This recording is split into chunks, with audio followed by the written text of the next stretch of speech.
The Confederation of Ribhoi People, Corp, has taken a significant step towards environmental conservation as it filed a formal complaint on Wednesday with the additional Deputy Commissioner of Ribhoi.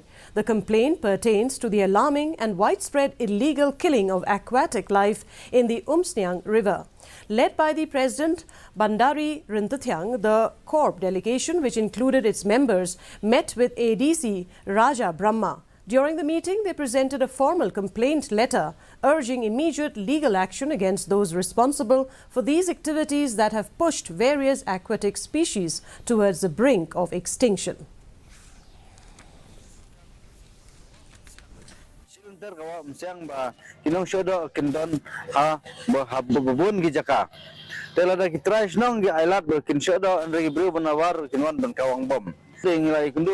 Project Director Raja Brahma, Tiru ila Shimkya ban kha inquiry yakni case insayo shen report adin ba ila deben inquiry yakni kam.